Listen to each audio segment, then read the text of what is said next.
lot of working on psychology, we had new guys there today, so it was just focusing on basic moves, which for me, who needs practice on basic moves? This guy. So that's why I liked it. Not because it wasn't coach, but because we really focused on like super basics. That's awesome. Yeah.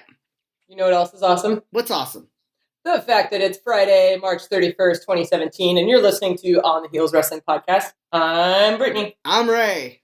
Every Friday at noon, we, a bunch of pals who used to work together, will give you a consistent bite-sized commentary on the WWE's ever-expanding lineup of programming, as well as talk about other cool stuff that happens in wrestling. You know, stuff.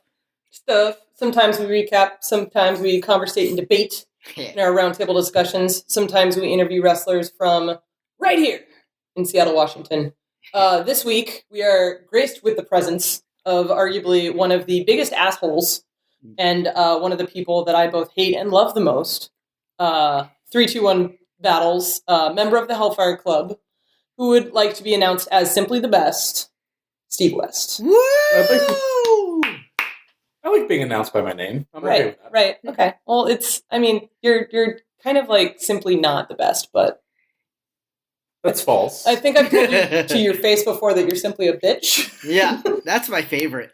You've said many horrible things. Yeah, many things in the presence of my mother. In the presence of your mother, and then an overwhelming presence of alcohol. Yes, so, that too.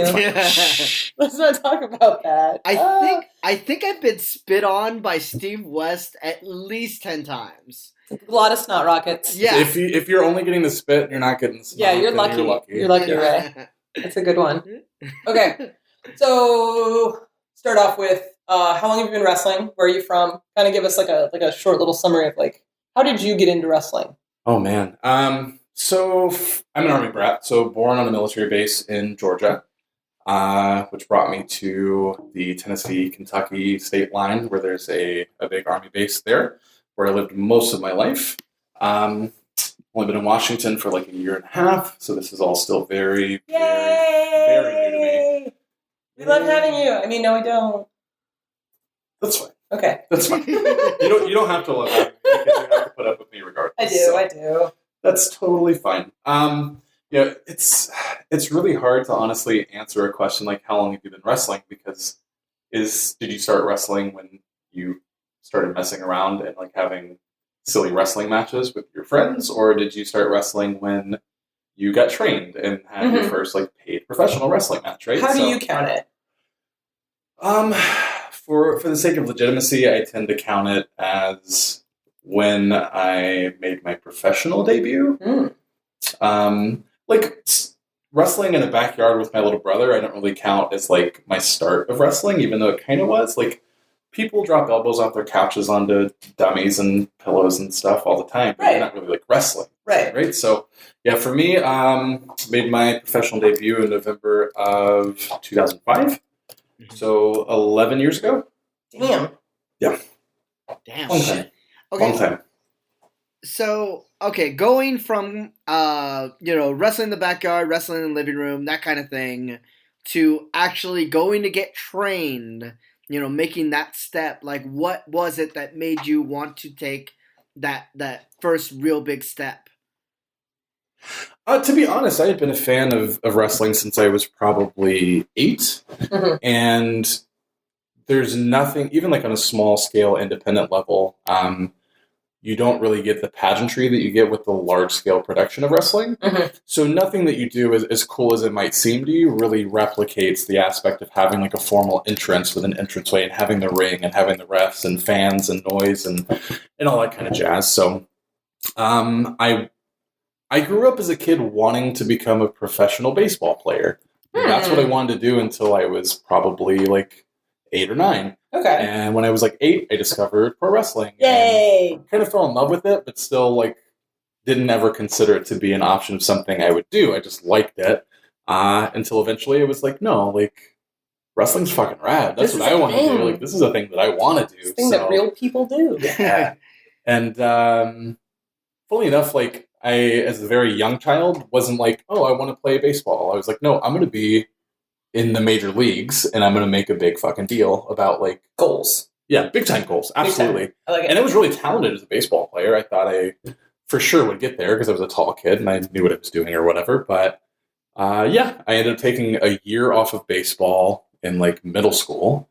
And that year off was like, oh, I'm going to fart around and wrestle with my friends. And then farting around and wrestling with my friends, I was like, no, this is what I want to do, right? That's awesome.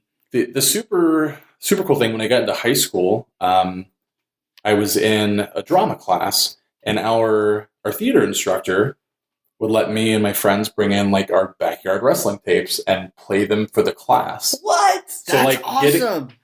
So like getting the response of people that weren't actively involved in the product, right, and seeing their reaction of like, that shit's fucking crazy. I was like, yeah. goddamn right, that's crazy. That's what I'm doing. I'm a crazy man. So I get claps from my mom playing baseball. Like, nobody gives a shit about you unless you're like somebody like when you're playing really a sport, good. right? Unless you're really good, right? People are buying tickets to see you. Exactly. Yeah, but to see the elicited response of people when you do wrestling, it was like, okay, no, it's a no-brainer. Like, obviously, I want that response. Right, and that adrenaline just kind of like, okay, now I have to do this. Absolutely, and like I feel like as fans too, it's easy when you go to a live wrestling show, especially like whether it's an intimate setting or a large setting, as long as you're involved in like a hot crowd and you can really engage with the people and feel like you're a part of the experience, like that's intoxicating. Yeah. So to even be a small part of that, you don't say. Right?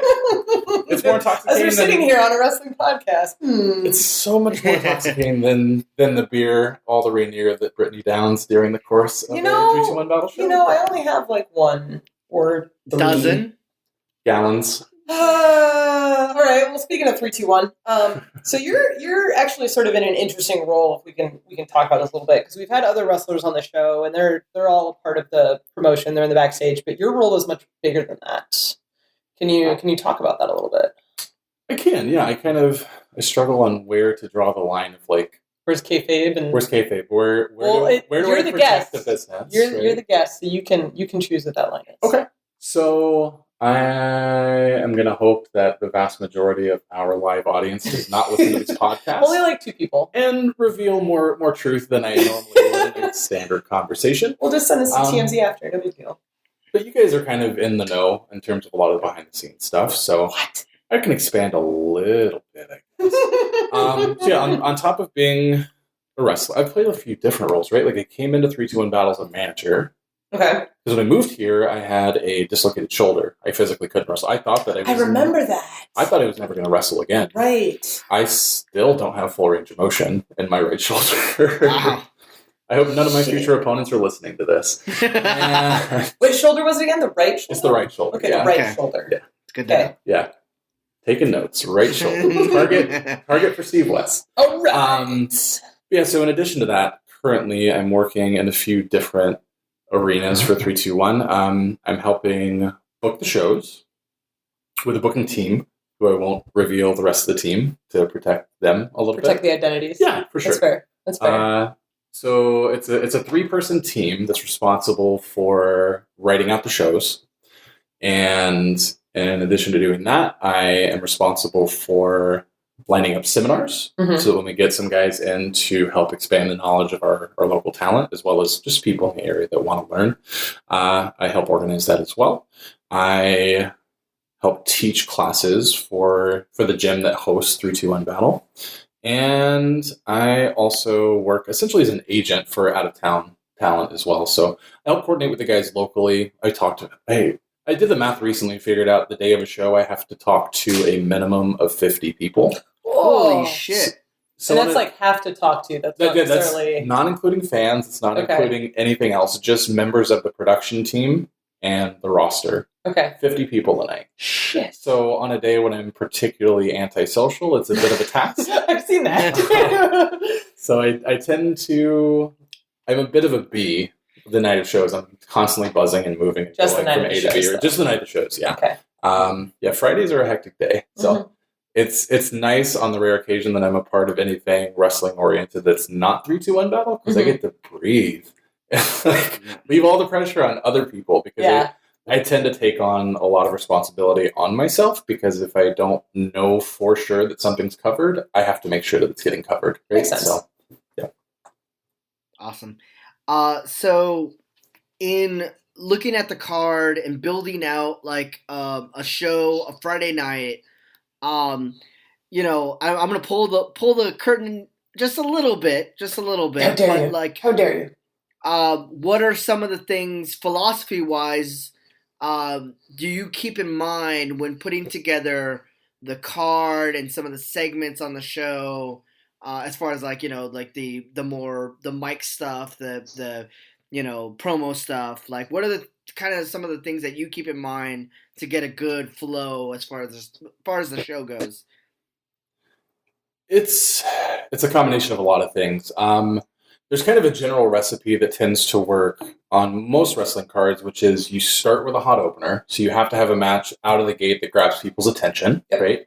I know when I came in to the Seattle region, a lot of shows around here were starting with like 20-minute promos, and everyone was drained by the time match one would roll around. Yeah. So since I became a part of the booking team, we've tended to gear more towards, if we do any kind of an opening segment, like keep it concise, keep it with like Diva and Marie Grande and Cody Rhodes and all that kind of stuff, and then try to get into wrestling to really grab people's attention very, very quickly. You want a really strong main event. We have, in the last 6 months, changed a format so that we essentially have 2 main events for every show, one to end the first half and one to end the second half. The biggest goal that we have to keep in mind, especially when everybody wants to cut a promo. Everyone wants time to kind of expand their character and get on the mic and do the thing. Not everybody's good on the mic.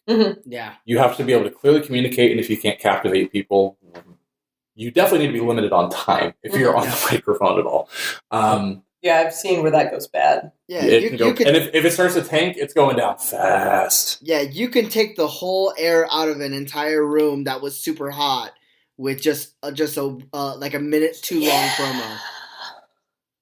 Yeah, absolutely. And you can do the same thing with a match. If a match goes even 30 seconds too long, you can lose all the heat that you've built up through the crowd, and that's the last thing you want to do, right? Shit. So that's a lot of the things that we do with trying to put the card together as well. It's like, where do we put matches so that we can maintain building momentum without losing anything in the process? And like, it's not to say that any match spots have like a lesser role or anything like that, but you can get away with putting a match that doesn't have as many implications, like somewhere in the match 2 or 3 kind of spot, right? If you don't want to go into ending the first half on something that's relatively cold or something that's questionable. You want people to go to intermission, get their drink, and then want to come back. Exactly. If you leave them kind of like, that was okay, they might leave and go to a different bar. They might go somewhere else in Seattle because there's a million things to do in Seattle, right? You have to leave them so captivated, they're like, fuck, I cannot miss what's happening next, right? You want to leave them super, super stoked and make them want to come back into the building sooner, because that world famous 10-minute intermission is oftentimes far more than 10, far more than 15. And if you give them an excuse to kind of get bored or question, like, oh, what else could I be doing tonight? Right. They're going to go find something else to do. Makes sense.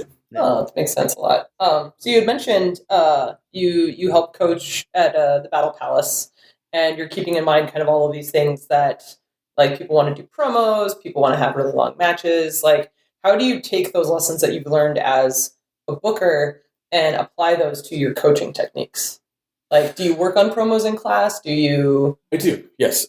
So there are essentially 2 classes, wrestling-oriented wise, that Evolve Fitness runs. One is an all-levels class where people learn the basic fundamentals of wrestling. How to take a bump. Exactly, all that kind of stuff. You're going to learn how to fall. You're going to learn how to run the ropes without killing yourself or falling over. You're going to learn some basic fundamentals for psychology. With my class, I tend to do one of a few things depending on who is in my class. I always orient what I'm doing on any given night for my class based on who's there. Good. If I make a general outline of like, these are all the things we're doing no matter what, it's bound to fail because somebody's not going to be able to keep up, or it's not going to orient what they need specifically, right? So on a given night, depending on who's there, we might do promos. We might do some expanded fundamentals on how to build a match, how to build heat, all that kind of stuff.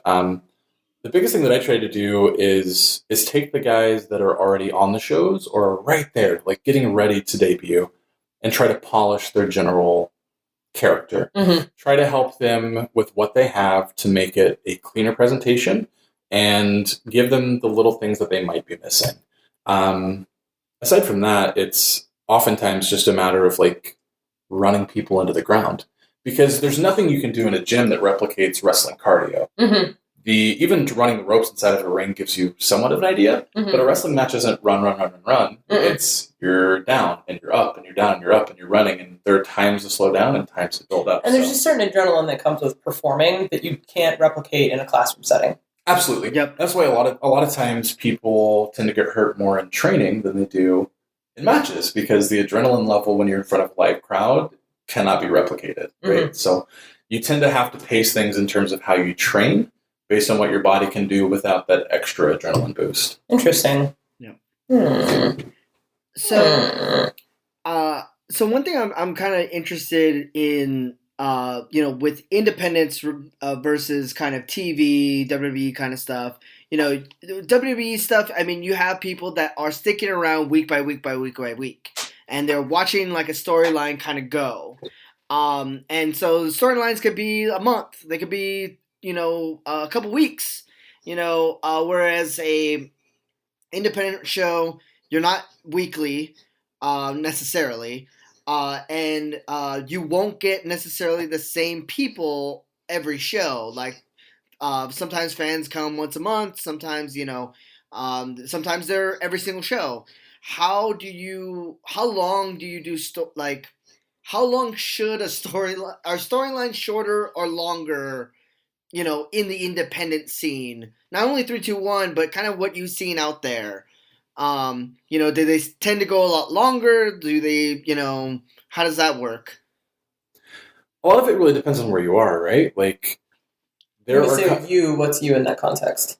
On where you, as an attentive fan, or as someone that's invested in a product.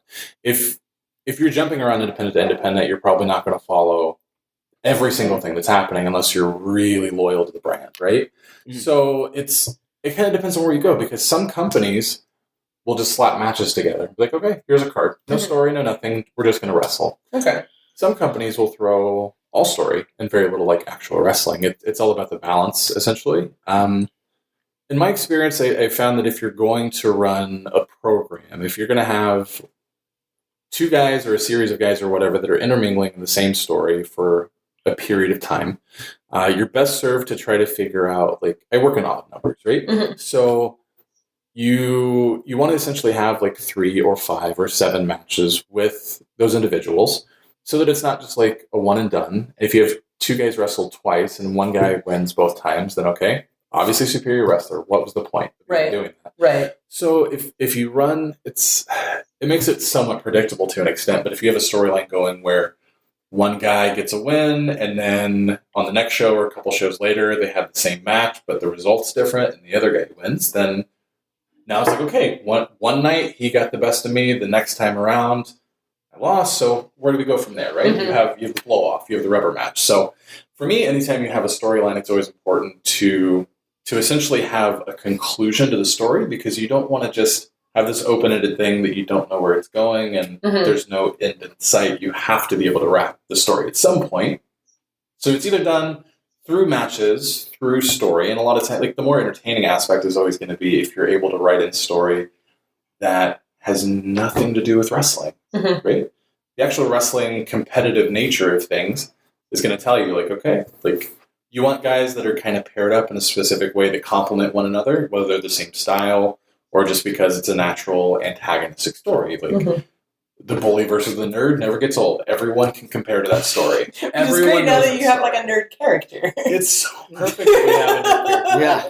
We also have a clown killer and a clown who somehow have not intermingled, to my knowledge, at any point. Oh shit, that's right. Yeah. Yeah. Oh my God. That's just a thing flowing out there in the universe. Spoilers. So that's the thing. Like, that's an unwritten story. That's something that at some point will probably come to fruition. It kind of has to, right? Oh man! You can only be in the same place at the same time so often before you bump into one another. It's like, How is this gonna work? Oh man. Yeah. I've been going to like 3-2-1 shows for like a year and a half. How have I not figured that out by now? Yeah. That is just ridiculous. And It's funny too because like, they're both tag team partners with Otis. Yeah, and that's kind of the mystery thing, right? Like, you never see the clown killer around when the clown's present. And you never see the clown when the clown killer's present. But Otis knows about both of them. Otis knows both of them. Are they the same person? Is Otis the same person? Or is it like that one movie where the guy has a twin? Like, for that body type, you'd have to have a twin. You're not pulling off the little switcheroo. Have someone like put in the suit. Like, yes. Oh my god.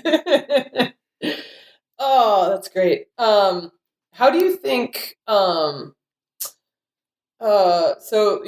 writing a show and being in a show, how do you balance those two things? Because you could obviously like put yourself in the best matches and carry the title and do all these things, but at the same time, you have this card that you're trying to build up.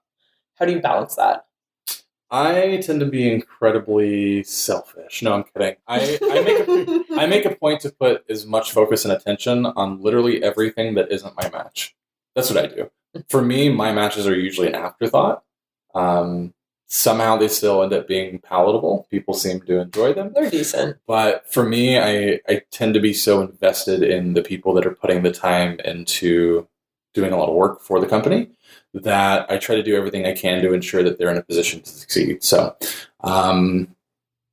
honestly, things for me end up becoming more stressful in terms of time restraints. Mm-hmm. Because the last thing that you want to do is have people leave before the main event. Yes. Which happens. We run long shows. I do everything in my power to ensure that, like, promo times are relatively short. Match times aren't going fucking 20 minutes a match kind of thing, right? Like, you keep things relatively condensed so that you can go from one to the next and hopefully be done at a decent hour of the night so people's attention spans are still there and they haven't drank so much that they're falling over in their chairs. So yeah, that's always bad. It tends to be pretty bad, and it happens sometimes. Our bartenders are great. They never overserve. They never overserve. But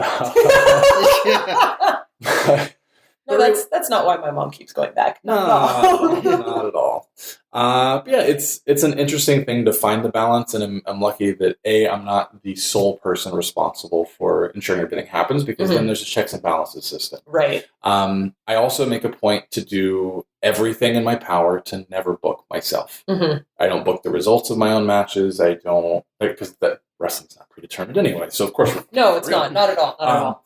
But I don't know what you're talking about. I know from my end, I do everything I can to put as much time and effort into everyone else's matches as I possibly can. And then once I have time, I'll sit down and think about what I'm supposed to do. Once you have time, those like 2 minutes. Very short. Before the show starts? Very brief. Just not a whole lot. Not a whole lot. Okay. I know it's Ray's turn for a question, but I just remembered one. Go for it. So a while back, you had dreads. And they ended up getting cut off by Eddie Van Glam. Is that sort of like a real life infiltrating wrestling? Like, were you already looking for a haircut and just decided to tie it into the storyline? Or is it more of a, how can we make this a huge storytelling element? Which way did you approach it? I'll say, generally speaking, if someone has very long hair and they're wrestling and they have any intention on cutting it, it's best to do it in the ring. Mm-hmm. Yeah. Any major transfer, if you have a beard down to your belly button and you plan on shaving it off, you should probably do it in the ring. Right. It's a good opportunity. It's a wasted opportunity not to do it. Well, and it's hard to fake too. Like, wigs don't really work that way. Absolutely. And realistically, for shows like us that do have a good number of people that are very loyal fans, if you just show up one week with a completely different look, you may not be recognizable to your fans. It completely affects your image as a whole, especially like for me, I went from having dreadlocks to not having the hair. But you were still an asshole. Oh, that's a non-changing. That's genetics. Right. So I was born with one. I know how those things go. So realistically, if I'm being honest with things, I was definitely at a place in my life where I was ready for some changes to occur. Mm-hmm. And I knew that the time was approaching that I would probably need a haircut. So, things just happen to work out timing-wise that I just happen to be at the right place at the right time. And the guy you happen to be feuding with is also a hairstylist. Yes. Here's the thing. Here's the thing about all that. Up to that point, I mean, like he's not. He's a rock star, right? Like, yeah, of course. You can be both. Right. You can be both. You can Why not both? I mean, I'm not saying Brutus Beefcake was a rock star because he wasn't, but he could have been if he had applied himself. So, if you can't be talented at wrestling, become a rock star. That's how that works, right? Yep. Can't be a talented football player, become a wrestler. Exactly. So up to the point where my hair got cut, I had zero interaction with Eddie Van Glam. Mm-hmm. I was trying to pick on a kid and take his mask. That's all I wanted. Oh, that's right. I was wrestling Single Out, who is now he was very, very successful in Singapore right now. Oh my God. I think he's the champion on his. He's the champion of his company. He's the Power Warrior. They had a bunch of WWE scouts out there like a month or two ago checking out the show. Big deal. He's doing very well for himself, and I'm really glad to hear it because before he got here, he wasn't doing a lot with them. Mm-hmm. He was able to take a lot from us and take it back and help apply his craft when he got back to Singapore, and he's probably helping a lot of other people along in the process. So I'm super, super happy for that guy. I sent him packing the right way. I heard him good. That's what it do. Carried him out on a stretcher. Right? Yeah, it was. He was carried on a stretcher. I experienced my summer of neck breaking, as it were. Yep. That was cool. Took a lot of people out, but yeah, I lost a match where I was supposed to lose my hair, going after his mask. I attacked him anyway, and Eddie Van Glam took it upon himself to interject himself into the situation and, to his extent, try to hold some kind of justice up, I guess. But he took it upon himself to cut my hair. Okay. I didn't appreciate it. So for a couple of weeks, I might have vengefully gotten back at Van Glam. Maybe. Yeah, maybe. That was all amazing. I still don't like that guy. I just can't stand him. Okay, so we're getting close to the end. This is kind of an important question: is long-term goals both for you personally and for 3-2-1 Battle? Oh boy! So, funny story. You know how I guess like a year or so ago, Cody Rhodes came up with a list of like, this is what I want to do this year. Right, he listed a bunch of people from like ROH and absolutely big names on the indie scene. That has become a very trendy thing to do wrestling with. Right? I've seen other wrestlers do it.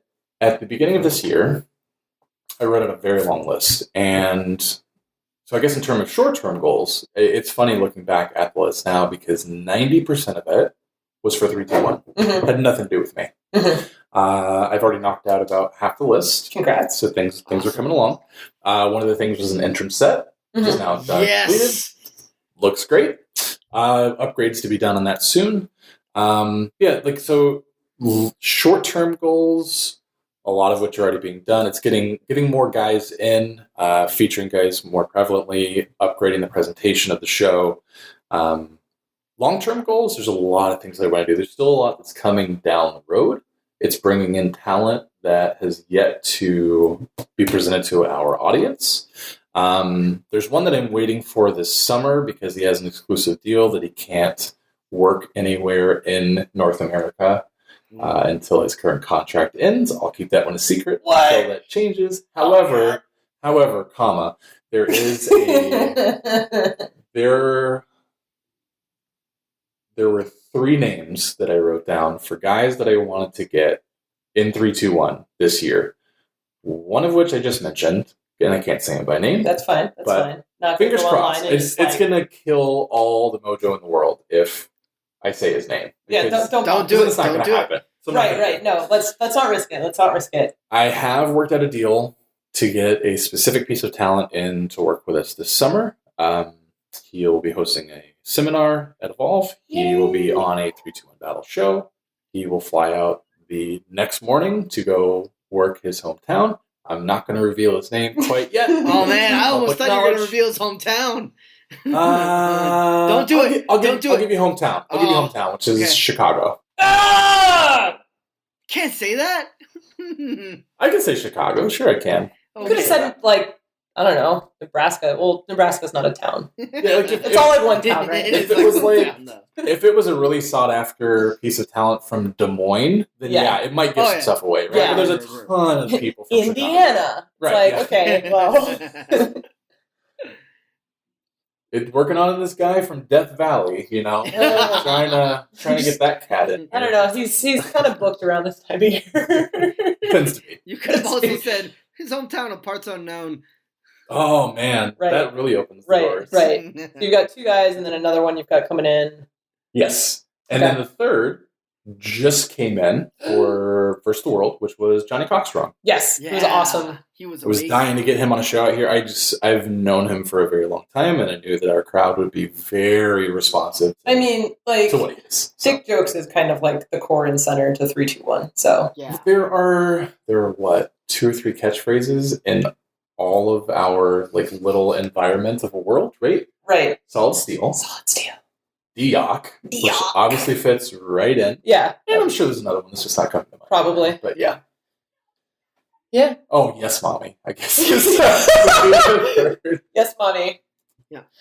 Oh man, that's always fun watching somebody like do that the first time, where they're like, "Wait, am I supposed to say this?" And everyone else is like, "Yes, mommy!" Like, oh man, like, there was a recent article that 3-2-1 was covered in like a local Seattle publication, and the journalist was talking about sitting there, and it's like there's so many middle fingers and whatnot. And I had figured out who it was because he just kept having this look on his face like, is this seriously fucking happening? and like, you can normally tell like the people that watch wrestling and then they come here and they're like, oh, this is like an interesting brand of wrestling. But when you have no idea what it is you're walking into and you just see those faces of like, did he literally just hook up a machine to his dick to steal another guy's dick power?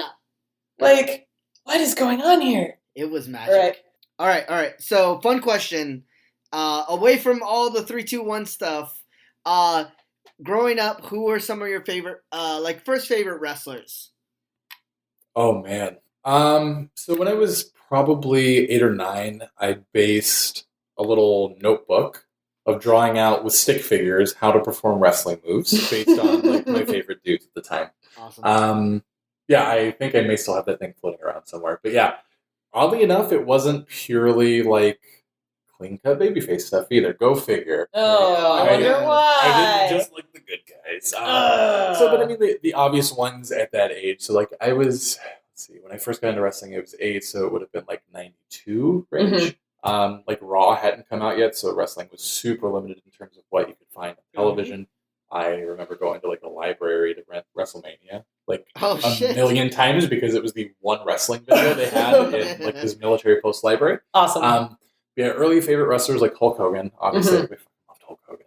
Ultimate Warrior because he was really, really colorful and fast and loud and incoherent. I mean, he looks like your sister's tricycle. So. Yeah, oh, absolutely. I wish I had a bike that looked. I know, me too. I want a bike today that looks like that.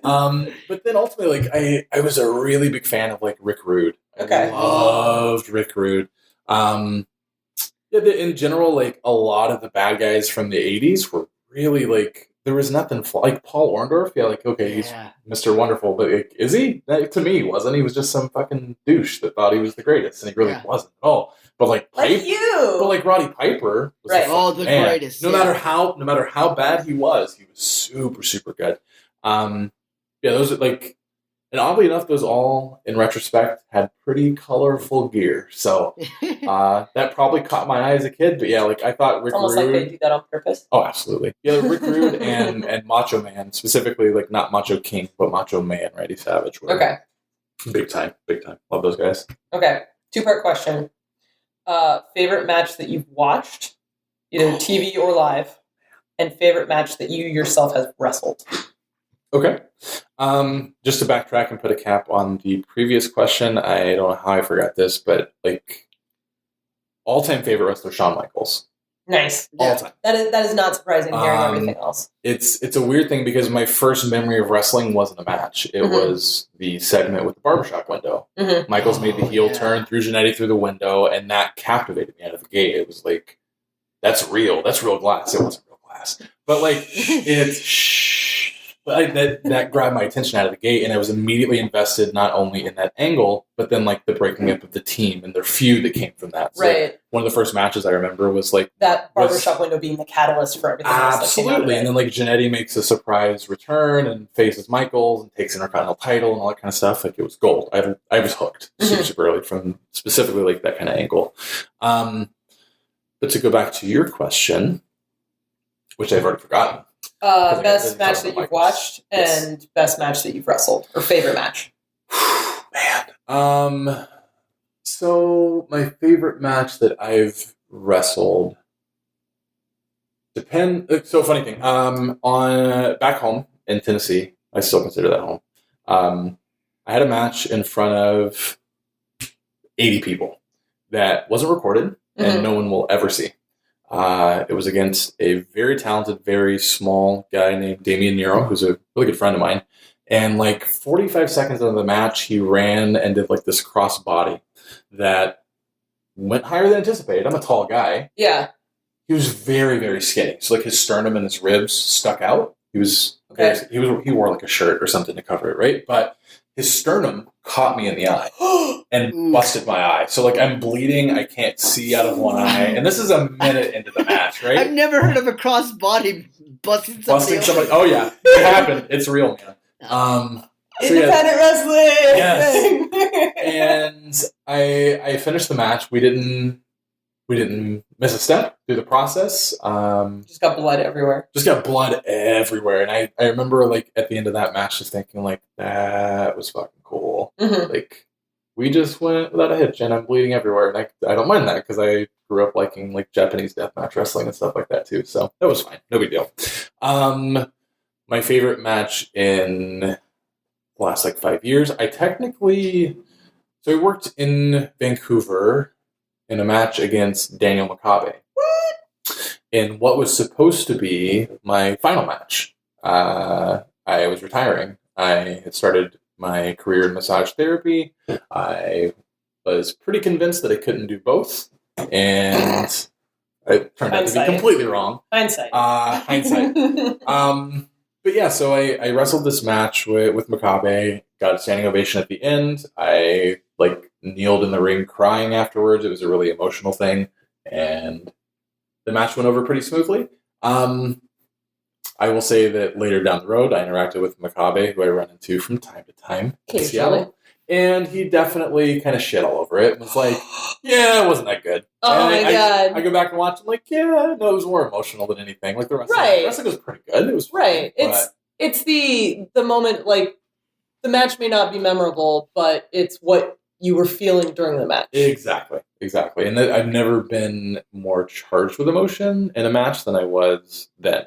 So, well, Makabe is the kind of guy that cares about like the individual, like nitpicky wrestling stuff. Oh yeah, he breaks everything, and I'm the same way. Like I'm my own worst critic, so I can't ever watch one of my matches without being like, nope, that wasn't good enough. That sucked. That didn't get the response I wanted. Whatever, right? Like I'm never content or happy. So even like after a show, somebody will come up to me like, "Hey, it was a great match." I'm like, yeah, whatever. Yeah, it's fine. Okay. Buy a shirt. Last question we always ask all of our guests: if someone was looking to get into wrestling, what would you tell them? Get in shape. I think honestly you're like the first person to say that, and we've had Mr. Fitness on the podcast. That's pathetic. So funny story. When I first started training, I was 19 years old. I went to a school in Tennessee where it was the old school mentality of like, okay, run these guys into the ground until they puke, which I did. Never. That's triple negative. So okay. Never. There you go. Never. There's 5. Now we're good. Eat really into the ground. Please don't eat tacos from Jack in the Box before you train. Oh. Biggest mistake I've ever made before doing anything athletic in my entire life. I don't know what I was thinking, but I ate these little grease pockets, and I get to my first day of school, and they're like, okay, we're going to run. And you're going to run, and you're going to run, and you're going to run. So 2 things: get in shape and don't eat Jack in the Box tacos before class. Basically, yeah. Okay.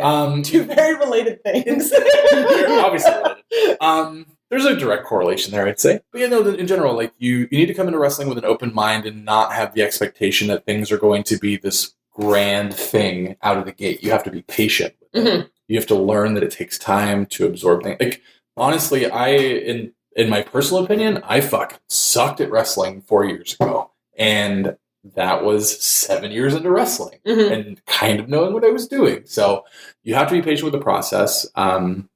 You need to be able to take constructive criticism from people because you're going to be told things that are very good advice that you don't want to hear. Like, your wrestling sucks. You need a gimmick. Like, you need better gear. You need to get in better shape. You need bigger arms, whatever the case might be. Right. I've heard a lot of things that were incredibly valid. And at the time, I probably didn't want to hear. But I learned the most important thing training in the South that I try to pass on to everybody that I teach now.